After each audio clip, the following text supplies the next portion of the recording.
नमस्कार दोस्तों, मैं अधिवक्ता शिविका जैन चैनल साहित्य जुनून में आप सभी का स्वागत करती हूँ। तो दोस्तों, आज हम जानेंगे अनुच्छेद 12 के बारे में, जो कि हमारे भारत के संविधान में दिया गया है। तो अनुच्छेद 12 में राज्य की परिभाषा दी गई है, ना कि किसी सरकार के बारे में या उसकी परिभाषा के बारे में कहा गया है। तो जो अनुच्छेद 12 है वो 4 चीज़ों के बारे में बात करता है। पहला है executive and legislative of the union, दूसरा executive and the legislative of the state, तीसरा लोकल अथॉरिटी के बारे में, चौथा अदर अथॉरिटीज़ के बारे में। जो लोकल अथॉरिटीज़ है उसमें म्यूनसिपैलिटीज़, डिस्ट्रिक्ट बोर्ड, ये सारी चीज़ें कवर होंगी। और जो अदर अथॉरिटीज़ हैं इसमें कई केसों में अलग अलग बातें कही गई हैं। तो जानते हैं जो सबसे मशहूर केस है इसमें, सबसे पहले उसी के बारे में बात करते हैं। उस केस का नाम है university of Madras versus Shantabai. इस केस में कोर्ट ने एजेसडम जेनरिस शब्द का यूज़ किया। इस शब्द का मतलब था ऑफ सेम काइंड।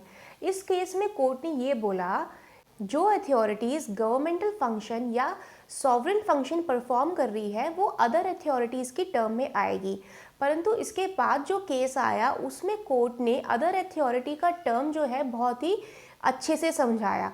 उस केस का नाम था electricity board Rajasthan versus Mohanlal case. इस केस में कोर्ट ने ये बोला कि जो भी बॉडी, चाहे वो कॉन्स्टिट्यूशन द्वारा हो या स्टैट्यूट द्वारा हो, वो अदर अथॉरिटीज़ के टर्म में आएगी। इसके बाद एक और केस आया, उसमें कोर्ट ने ये बोला LIC, IFC, ONGC यानी सारी स्टैट्यूटरी बॉडी अदर अथॉरिटी के टर्म में आएगी, यानी कि स्टेट की परिभाषा में आएगी। अब आगे बढ़ते हैं और एक बहुत ही इम्पॉर्टेंट केस जो कि काफ़ी मशहूर है, एयरपोर्ट अथॉरिटी केस के नाम से।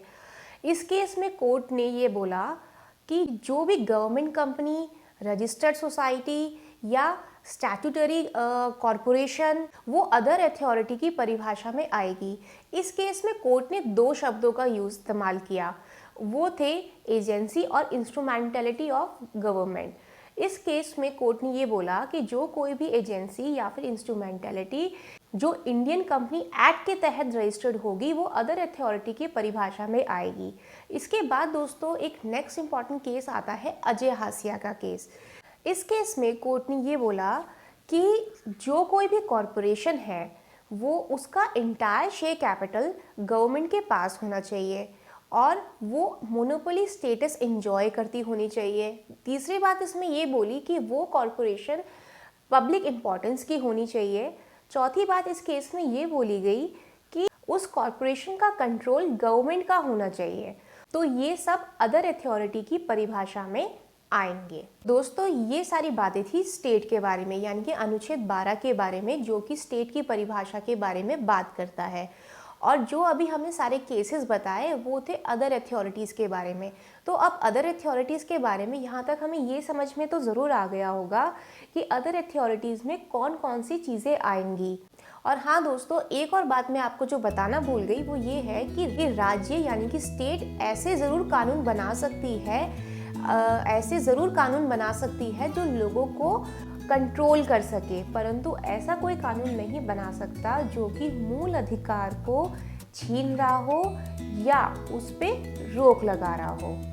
तो उम्मीद करती हूँ कि आपको अनुच्छेद 12 यहाँ तक अच्छे से समझ आ गया होगा। और अगर आपको समझ में आ गया है तो उसे लाइक, सब्सक्राइब, शेयर करना ना भूलिएगा और बेल आइकन का बटन ज़रूर प्रेस कीजिएगा। नमस्कार, जय हिंद, जय भारत।